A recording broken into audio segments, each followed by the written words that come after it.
kulanti wanaagsan daawadayaal ku soo dhawaada wararka ugu waaweyn Soomaalida iyo caalamka qodobada warkeena aad ku daawan doontaan daawadayaal waxaa kamid ah midowga musharaxiinta walaac xoogan ka muujiyay doorashada Soomaaliya sheegana inay qabanayaan doorasho kale oo golaha shacabka ah Jawaari oo si kul lagu hadlay tagraful oo sheegay in lagu sameeyo kursigiisa galmudug oo la sheegay inay ka bilaabatay doorasho boob ah iyo qarax qasaare geystay oo ka dhacay magaalada Muqdisho qodobadaas iyo kuwa kale ayaa daawadayaal warkeena ku daawan doontaan haddii ay tahay markii ku horreysay ay janalkan soo booqato fadlan hayloobin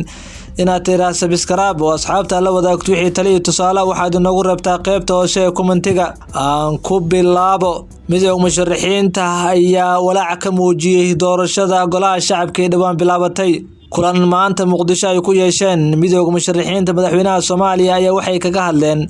doorashada golaha shacabka ee dhawaan bilaabatay waxayna sheegeen in doorashadaasi ay tahay mid boob ah isla markaana dalku uu galayo xaalad kale oo aad loogu xumaado midowga musharaxiinta waxay sheegeen in loo baahan yahay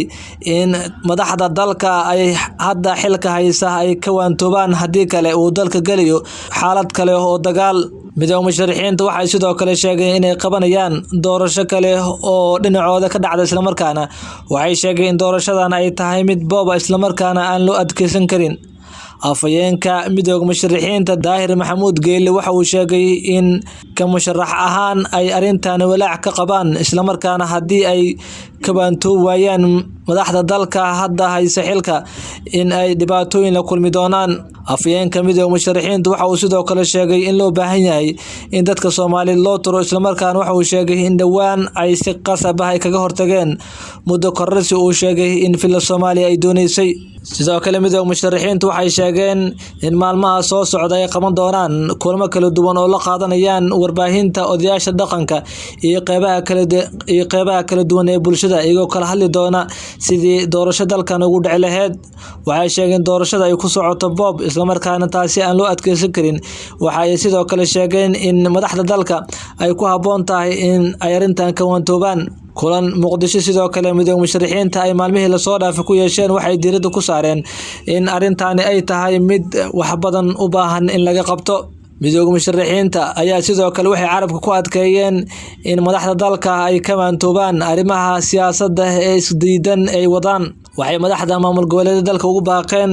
in ay sidoo kale dhankooda ka caawiyaan sidii dalka ugu dhici lahayd doorasho xor iyo xalaal ah isla markaana ku dhacda waqtiga loogu talagalay afayeenka midowga musharaxiinta madaxweynaha Soomaaliya Daahir Maxamuud Geelle waxa uu sheegay in marar badan ay ku celceliyeen in loo baahan yahay dalka in la gelin xaalad dagaal isla markaana waxa uu sheegay in loo baahan yahay in dadka Soomaaliyeed loo turo sidoo kale waxa uu carabka ku adkeeyay in dalka laga keenay meel fog isla markaana hadda aan loo baahnayn in dalka la geliyo xaalad kale oo dagaal midowga musharaxiinta kulanka maanta ay ku yeesheen magaalada Muqdisho ayaa sidoo kale waxa uu ahaa mid xasaasi oo ka duwan kulmadii kale ay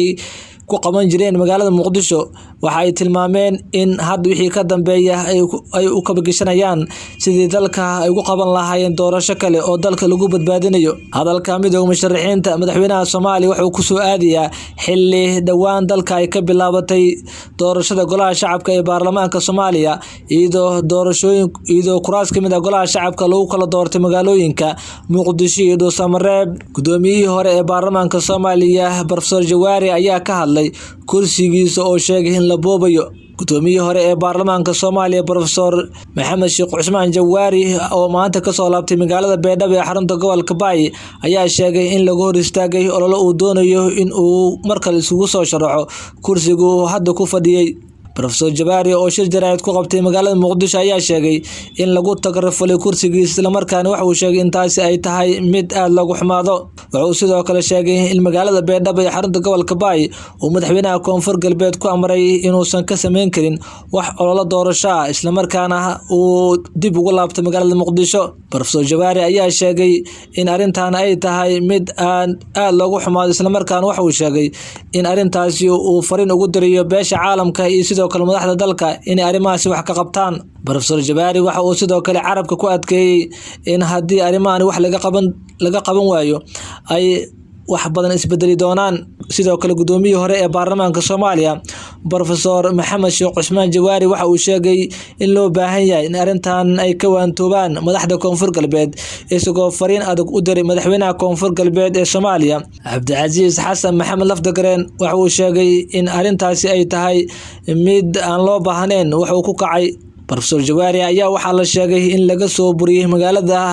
Baydhabo ee xarunta gobolka Baay isla markaana loo diiday inuu halkaasi ka sameeyo olole ku aadan doorashada kursiga uu doonayo in markale isku soo sharaxo. Jawaari oo galaangal xoogan ku leh baarlamaanka Soomaaliya sanadihii dambe ayaa xilligan wajahaya cadaadis kale oo ku aadan in uu weyn doono kursigiisa. hadalka Professor Jawaari waxa uu soo aadayay xilli maalintii shalay magaalada Baydhabo ee xarunta gobolka Baay uu ku tagay socdaal isla markaana uu ku doonayo in markale uu ololihiisa doorasho halkaasi ka bilaabo. Dhuusamareeb waxaa maanta ka dhacday doorasho lagu doortay mid kamid ah kuraasta golaha shacabka. magaalada Dhuusamareeb ee caasimadda dowlad goboleedka Galmudug waxaa maanta ka dhacday doorashada kursiga tiriskiisu yahay hoob 67 taasi oo ku guuleystay kusimaha agaasimaha kumeel gaarka ee NISA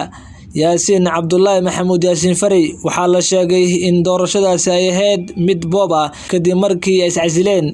saddex kamid ah dadkii la tartamay Yaasiin Faray. Yaasiin Faray ayaa ku soo baxay cod 68 ah kadib markii uu helay musharaxii la tartamay 20 cod. qaar kamid ah odayaasha dhaqanka ee deegaanada Galmudug ayaa sheegay in kursiga uu ku soo baxay Yaasiin Faray uu ahaa mid boob ah isla markaana arintaasi ay aad ugu xun yihiin. waxay fariin adag u direen madaxweynaha dowlad goboleedka Galmudug Axmed Cabdikaari Qorqor. waxay sheegeen in Qorqor looga baahan yahay in boobka uu ku wado doorashada golaha shacabka ee Galmudug uu ka waantoobo isla markaana haddii arintaas ay dhici weyso ay tallaabo qaadi doonaan. dhinaca kale odayaasha dhaqanka waxay sidoo kale hanjabaad u direen ergooyinka wax dooranaya iyagoo sheegay in ergada ay matalayaan dadka Soomaaliyeed isla markaana arrimahaasi ay haboon tahay in ay ka waantoobaan oo si cadaalad ah wax ku doortaan. doorashada ka bilaabatay Galmudug ayaa waxaa la sheegay inay tahay mid boob ah isla markaana aad looga walaacayo arrimaha soo taraya maalmihii dambe kadib markii la sheegay in kursiga uu ku soo baxay kusimaha agaasimaha kumeel gaarka ee NISA Yaasiin Cabdullaahi Maxamuud Yaasiin Faray inuu ahaa mid boob ah isla markaana uu halkaasi keensaday madaxweynaha dowlad goboleedka Galmudug Axmed Cabdikaari Qorqor. lama oga xaalka sidoo noqon doono hayeeshee doorashada ayaa ka socota qaybo kamid ah gobolada dalka. qarax khasaare geystay ayaa maanta ka dhacay magaalada Muqdisho ee caasimadda dalka. qaraxan oo jugtiisa laga maqlay qaybo kamid ah degmooyinka gobolka Banaadir ayaa waxa uu ka dhacay inta u dhaxeysa isgoosyada kilomitir 4 iyo sidoo kale isgooska Tarbuunka ee magaalada Muqdisho. qarax ayaa waxaa la sheegay inuu gaari laga soo biixay waxyaabaha qarxa kaasoo la beegsaday ciidamada AMISOM